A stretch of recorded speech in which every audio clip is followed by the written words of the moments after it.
আসসালামু আলাইকুম প্রিয় দর্শক, আপনারা জানেন যে দেশে মূলত যখন আমরা কোনো টকশোতে বসি, কোনো আলোচনা করি, আমাদের মূলত ইস্যু হচ্ছে রাজনীতি।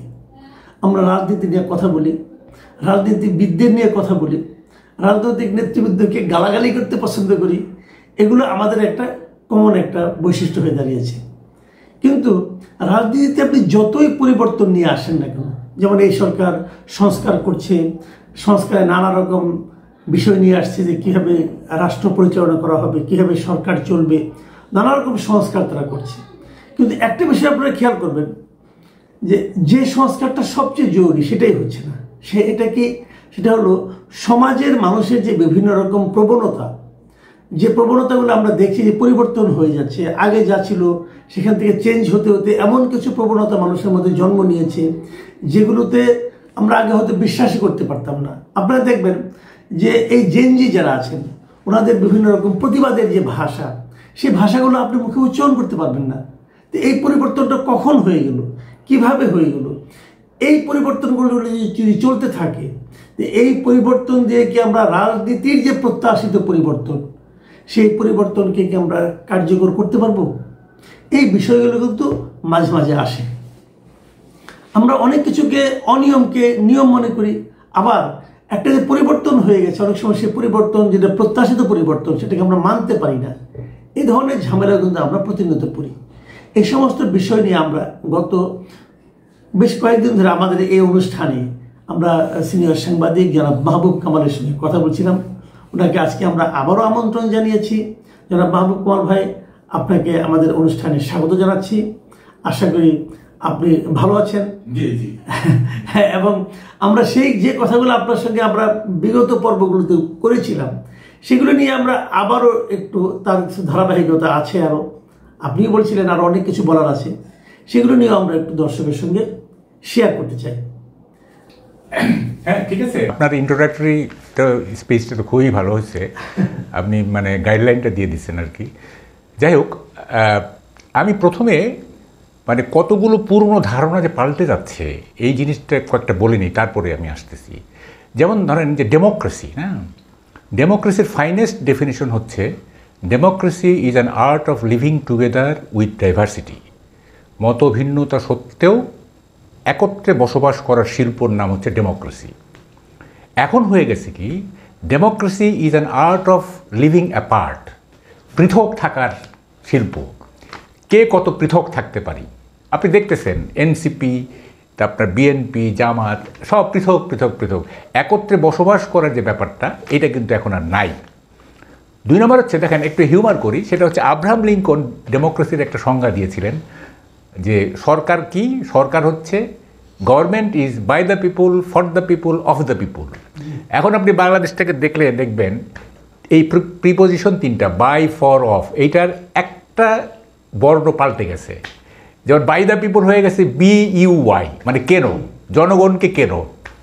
ফর হয়ে গেছে ফার, ফার দ্য পিপুল, মানে জনগণকে দূরে রাখো। আর অফের জায়গায় আরেকটা অফ বসবে, অফ দ্য পিপুল, মানে জনগণকে অফ করে রাখো। এই হয়েছে গণতন্ত্রের সংজ্ঞা। তো এই যে মানে হয়ে গেল যে পৃথক থাকার শিল্প, এটা মারাত্মক ঝুঁকি হয়ে গেল গণতন্ত্রের জন্য। দেখেন আরেকটা বলি, রাষ্ট্রের সংজ্ঞা। হ্যাঁ, রাষ্ট্র বলতে আমরা কি বুঝতাম, যে রাষ্ট্র হচ্ছে চারটা এলিমেন্ট আছে। একটা হচ্ছে নির্দিষ্ট ভূখণ্ড, একটা হচ্ছে জনসংখ্যা, একটা হচ্ছে সরকার, আর একটা হচ্ছে সার্বভৌমত্ব। এই তো আমরা পলিটিক্যাল সায়েন্সে রাষ্ট্র পড়ছি। এখন কিন্তু রাষ্ট্রের সংজ্ঞাটা অন্যরকম হয়ে গেছে। এখন হচ্ছে রাষ্ট্র মবের মধ্য দিয়ে পার্সোনিফাইড হচ্ছে। রাষ্ট্র হচ্ছে মবের পার্সোনিফিকেশন। মব ডিসাইড করতেছে যে রাষ্ট্রের চরিত্র কেমন হবে। এবং এটা ওই যে ফরাসি 14th লুইয়ের মতো, 14দশ লুই, রাষ্ট্র আবার কি, আমি রাষ্ট্র। মব বলতেছে রাষ্ট্র কিছু না, আমি রাষ্ট্র। মানে আমি একটু থামাই আপনাকে এই জায়গাটাতে। এইটা তো আমরা মবের যে আপনি কথাটা বলেন, মবের যে প্রভাবটা, এটা তো আমরা রিসেন্টলি মানে গত 1 বছর ধরে দেখছি, নাকি আগেও ছিল? আগে ছিল এটা এখন এটা ইনস্টিটিউশনালাইজড, এটা একটা প্রাতিষ্ঠানিক রূপ পেয়েছে। হ্যাঁ, আগে ছিল বিচ্ছিন্নভাবে হয়েছে, বাট রাষ্ট্র কর্তৃক স্পন্সর, রাষ্ট্র পৃষ্ঠপোষকতা করেছে গত 1 বছরে। এটা একটা ইনস্টিটিউশনালাইজড। আপনি কোনো মবের বিরুদ্ধে, ইভেন আমাদের চিফ অ্যাডভাইজার কখনো বলে নাই পাবলিককে চলেন আসেন আমরা মব প্রতিহত করি। রাদার উনি একটা গ্যাদারিংয়ে বলছিলেন যে ওরা তো তোমাদের গ্রামেও আছে, বলছিলেন আপনার খেয়াল আছে। That was absolutely an encouragement of mob. হ্যাঁ, তো ফলে এটা। আচ্ছা, আর একটা জিনিস দেখেন ইন্টারেস্টিং, সেটা হচ্ছে আমরা আগে কি বলতাম যে শিক্ষাই জাতির মেরুদণ্ড। এখন হয়ে গেছে কি, শিক্ষাটা এখন কোনো ব্যাপার না, এখন জাতির মেরুদণ্ড হচ্ছে লজ্জাবোধ। লজ্জাবোধ ফিরিয়ে আনতে না পারলে শত শিক্ষা দিয়েও এ জাতির কিছু করা যাবে না। দেখেন, লজ্জা শরম সমাজ থেকে উঠে গেছে। আমি একটা উদাহরণ দিই, জাপানের এক প্রধানমন্ত্রীর বিরুদ্ধে অভিযোগ উঠল যে উনি দুর্নীতি করছেন, উনি সাথে সাথে রিজাইন করলেন। তো ওর বন্ধুবান্ধবরা বললো যে আচ্ছা তোমার বিরুদ্ধে অভিযোগ আসছে, তুমি রিজাইন করলা কেন, এটা তো প্রমাণ হইতে হবে। তখন তিনি বলছিলেন যে দেখো আমার বিরুদ্ধে অভিযোগ এসছে, তার মানে এটা ধরে নেওয়া যায় আমি দুর্নীতি করলেও করতে পারি। এই যে একটা পারসেপশন তৈরি হয়েছে, আমার আর থাকা চলে না। আপনি বলতে চাচ্ছেন যে উনি দুর্নীতি করেছে কি করে না এটা ইম্পর্টেন্ট না, কেউ কেউ মনে করছে যে এই লোকটা দুর্নীতি করতে পারে, হ্যাঁ, অথবা দুর্নীতি এমন কিছু উনি করেছেন যা থেকে মনে হতে পারে যে এই ধরনের কাজ করলে দুর্নীতি করার একটা কারণ তৈরি হতে পারে। হ্যাঁ, এতেই উনি অপমানিত বোধ করছেন এবং উনি ছেড়ে দিলেন। দেখেন, মানে চিন্তা করেন আর কি, আমাদের এখানে কত রকমের দুর্নীতি নিয়ে কথা হচ্ছে, হচ্ছে, কিন্তু কারো কোনো ইয়ে নাই। অর্থাৎ লজ্জা শরম বলতে ওই যে একটা প্রবাদ আছে না যে এক কান কাটা যায় রাস্তার কিনার দিয়া, দুই কান কাটা যায় রাস্তার মধ্য দিয়া। এইসব দুর্নীতিবাজরা রাস্তার মধ্য দিয়ে হাঁটতেছে। হ্যাঁ, আচ্ছা দেখেন কতগুলি জিনিস প্রবণতা আপনি খেয়াল করতেছেন কি না। একটা খেলা চলতেছে সমাজে, সেইটা হচ্ছে ওই ব্যাঙ এবং ওই দুষ্ট বালকের খেলার মতো। ব্যাঙকে দুষ্ট বালক পাথর নিক্ষেপ করতেছে, তো ব্যাঙ বলতেছে যে এই তুমি যে পাথর নিক্ষেপ করছো এটা তোমার কাছে খেলা, কিন্তু আমাদের কাছে তো এটা মৃত্যু। তুমি খেলা করছো কিন্তু এটা আমাদের কাছে মৃত্যু। এই যে দেখেন এই খেলাটা চলতেছে, যখন তখন ইচ্ছা হলো দুইটা থাপ্পড় মেরে দিলাম, যখন তখন ইচ্ছা হলো আপনার কি বলে ওইটা ভেঙে দিলাম, যখন তখন ইচ্ছা হলো কারো বিরুদ্ধে একটা পোস্ট দিয়ে দিলাম, যখন তখন ইচ্ছা হলো মানুষকে, মানে এইটা যে ভিকটিম তার যে জীবন মরণ সমস্যা, হ্যাঁ, যে খেলতেছে ওই যে দুষ্ট বালকের মতো খেলতেছে, সেইটা বুঝতেছে না যে আমি যে তাকে থাপ্পড়টা মারলাম পাবলিকলি, তার কত বড় অপমান হইল, সোসাইটিতে সে কতটুকু হিউমিলেটেড হলো, এটা সে বুঝতেছে না। সেটা খেলা, তার ইচ্ছা হলো সে মেরে দিল দুটো হাত, এবং সেখানে সে কোনো নীতি নৈতিকতার কোনো বালাই নাই। আমি এক্ষেত্রে আপনার একটা উদাহরণ দিয়ে বলি, আপনি দেখবেন যে কিছু লোক দেশের বাইরে থেকে নানাভাবে কিন্তু আপনার এই সোশ্যাল মিডিয়া হ্যান্ডেল করছে, এবং চট করে সে একজন লোকের ব্যাপারে এমন একটা ব্লেম করে দিচ্ছে যে ওই লোকটা তার কোনো মতামত নিচ্ছে না, তার কোনো বক্তব্য নিচ্ছে না, ইচ্ছে হলো একজনকে ছবি টিভি দিয়ে বলে দিল এটা করে সেটা করে সেটা করে। এখন এটা তো যার সম্পর্কে বললো তার তো একটা ফ্যামিলি আছে, তার তো কিছু মানে আত্মীয় স্বজন আছে, তাদের কাছে তার অবস্থাটা কি দাঁড়াবে। এখন এটা যে সত্য না, সে এখন জনে জনে যে বলে আসবে তার তো সে ভয়ও নাই। আচ্ছা, জনে জনে বললোই, ধরেন একটা ভুল রিপোর্ট ছাপা হইলো, আপনি দিলেন, করিডোর দিলেন, সংশোধনী দিলেন, তো সংশোধনীটা তো মানুষ নাও পড়তে পারে। যে প্রথমে রিপোর্টটা পড়ছে, পরের দিন যে আপনি সংশোধনী দিয়েছেন বা আপনার বক্তব্য দিয়েছেন, সেটা তো পাঠক নাও পড়তে পারে, সে তো আগের দিনেরটা ধরে বসে থাকবে, তাই না? বিপদ তো এখানেও। আচ্ছা, আরেকটা বিষয় হচ্ছে আপনি যেটা ইন্ট্রোডাক্টরি স্পিচে বলছেন যে আমাদের ভাষা চেঞ্জ হয়ে যাচ্ছে, ভাষায় অশ্লীলতা ঢুকে যাচ্ছে, স্ল্যাং ঢুকে যাচ্ছে। আপনার খেয়াল আছে বোধহয় এনসিপির এক নেতা 5ই আগস্ট শেখ হাসিনার পতনের পর তিনি কেমন আনন্দ উপভোগ করেছিলেন সেটার একটা উপমা দিয়েছিলেন। এটা এখানে বলা যাবে না, আপনার নিশ্চয় মনে আছে। হ্যাঁ, এই যে স্ল্যাংগুলো ব্যবহার হয়ে যাচ্ছে, তারপর একটা চূড়ান্ত, তারপর ধরেন যে ফজলুর রহমানের বাসার সামনে যে সমস্ত স্লোগান হয়েছে, হ্যাঁ, আপনি দেখেন ভাষাটা কিভাবে চেঞ্জ হয়ে যাচ্ছে, এবং মানে এটার কোনো ইয়ে নাই আর কি, যে যখন তখন যাকে যে ধর মানে যে গালিগালাজ করে যাচ্ছি, হ্যাঁ, তার যে একটা সম্মান আছে, তার যে একটা, এটা কেউ মানছে না।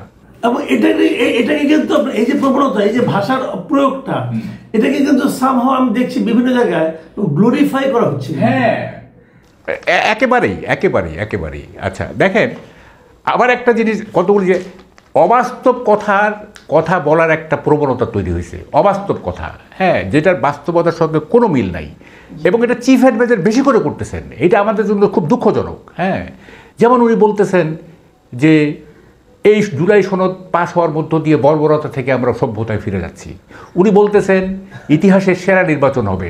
উনি বলতেছেন আমাদের যুবক সমাজ বিশ্বকে নেতৃত্ব দিবে। মানে দেখেন, এই সমস্ত অবাস্তব কথা বলতেছেন, এবং মানে এটার কোনো ইয়ে নাই, মানে কোনো জবাবদিহিতা নাই, তাকে কেউ প্রশ্ন করতেছে না যে আপনি কেন এসব বলতেছেন। উনি কিন্তু সব প্রশ্নের ঊর্ধ্বে। আপনি খেয়াল করে দেখবেন, আমরা বঙ্গবন্ধু সমালোচনা করছি, আমরা জিয়া, এরশাদ, খালেদা, হাসিনা সবার সমালোচনা করছি, কিন্তু প্রফেসর সাহেব হচ্ছে সব কিছুর ঊর্ধ্বে। উনি যা কিছু করবেন, হ্যাঁ, এই যে বিদেশ ট্যুর করতেছেন, মানে ফর নাথিং বিদেশ ট্যুর করতেছেন, হ্যাঁ, কোনো রিটার্ন নাই, কিছু নাই, ওনার পার্সোনাল মানে ডিজায়ার ফুলফিল করতেছেন, অথচ কেউ তাকে প্রশ্ন করে না যে আপনি যে এই যে রাষ্ট্রের টাকায় যেগুলো করতেছেন, উনি সব কিছু উঠতে, হি ইজ অ্যাবভ এভরিথিং। হ্যাঁ, বুঝলাম না এটা কি, এই নোশনটা কেন তৈরি হইলো? হ্যাঁ, আমি এটা আমি বুঝতে পারতেছি। আবার তারপরেও দেখছি যে ওনার তথ্য উপদেষ্টা বলতেছেন যে টেলিভিশনে যে নাকি অনেকে ডক্টর ইউনূস সম্পর্কে বড় বড় কথা বলছে, এতে উনি খুব গোসা করেছেন। তো কেউ তো কিছু বলেই না, তারপরেও গোসা করে। সেই বলতেছি তো ভাই, আমরা কয়েকজন বলতেছি। হ্যাঁ, এবং আমরা তো ব্যক্তিকে আক্রমণ করি না, আমরা আক্রমণ করি ব্যক্তির চিন্তাকে। আমরা কোনো পার্সোনালিটি আমাদের অ্যাটাকের বিষয়বস্তু না। We just attack the thought process of people. হ্যাঁ, আমরা চিন্তাকে আঘাত করতেছি। ইউনূস সাহেব তো আমাদের কোনো পাকা ধানে মই দেয় নাই, তাই না? উনি আমাদের কোনো ক্ষতি করেন নাই। He is gentleman, he is a Nobel laureate. তো কেন বলতেছি? কারণ হচ্ছে তার চিন্তা পদ্ধতিটা এরকম, ওইটাকে আমরা আঘাত করার চেষ্টা করতেছি। তারপরে ধরেন কতগুলো জিনিস আছে, মানুষ ঝুঁকিপ্রবণ হয়ে যাচ্ছে। এটা আপনি খেয়াল করছেন কি না? এটা আপনি খেয়াল করেন যে দেখবেন রাস্তায় যে বাইক চালাচ্ছে যে যুবকটা, দেখবেন সে এই জিগজ্যাগ দ্রুত গতিতে বাইকটা চালাচ্ছে। সে কিন্তু মানে এইটা ভাবতেছে না যে আমি যে এইভাবে চালাচ্ছি আমি তো দুর্ঘটনায় পড়তে পারি। সে নিজের জীবনকে বিপদাপন্ন করে ওইভাবে চালাচ্ছে। এইটা তার একটা অ্যাডভেঞ্চার, এইটা তার একটা মানে বীরত্ব আর কি। হ্যাঁ, এইটা যে তার জীবন নাশ করতে পারে, এইটা সে ভাবতেছে না। তো আমাদের সোসাইটিতে, রাজনীতিতেও আপনার ঝুঁকিপ্রবণ হয়ে যাচ্ছে। দেখবেন একজন লোককে 10-12 জন লোক ঘিরে ধরছে, সেই একজন লোক সে 10-12 জন লোকের সঙ্গে ফাইট করতেছে, বুঝছেন? সে এইদিকে ড্যাশ মারতেছে, এদিকে ড্যাশ মারতেছে, ছুটে বেরিয়ে যেতে চাচ্ছে। মানে তাকে সে খেয়ালই করতেছে না যে I am attack by some group of people. হ্যাঁ, এত ঝুঁকিপ্রবণ সে। হ্যাঁ, এবং এটা কিন্তু নানাভাবে প্রতিফলিত হচ্ছে সমাজে। আচ্ছা, তারপরে আরেকটা জিনিস দেখেন, মানুষ কিন্তু প্রসঙ্গের মধ্যে থাকতে চাচ্ছে না। মানুষ এরকম হয়েছে, যেমন ধরেন আমি যখন একজন আওয়ামী লীগারকে বললাম যে আরে আপনারা তো দুর্নীতি করে দেশটা ধ্বংস করে দিচ্ছেন 15 বছরে, সে বলবে কি বিএনপির আমলে যে 5 বার দুর্নীতিতে চ্যাম্পিয়ন হয়েছে ওইটা বলেন না কেন? তা বলে আরে ভাই ওটা তো আরেকটা প্রসঙ্গ, আপনি প্রসঙ্গের বাইরে যান কেন? যখন বিএনপির আমল আলোচনা হবে তখন তো আমি এটা বলবো। এখন আলোচনা হচ্ছে আওয়ামী লীগ আমল নিয়ে। হ্যাঁ, আপনি এই কথাটা বললেন তো আপনি দুইটারে হালকা করে দিচ্ছেন। এইটা কারণটা হচ্ছে নিজের জিনিস মানে নিজের অবস্থানটাকে কেউ বিতর্কিত করতে চায় না। ফলে যখন তাকে অ্যাটাক করা হয় তখন সে সিমিলার আরেকটা অপরাধ দিয়ে ওইটাকে জাস্টিফাই করতে চায় যে ওইটা ওরা করছে, তা আমার করলে অসুবিধাটা কী? বেশিটা এরকম আর কি।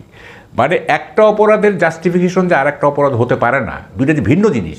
হ্যাঁ, এই জিনিসটা এখন উঠে গেছে সমাজ থেকে।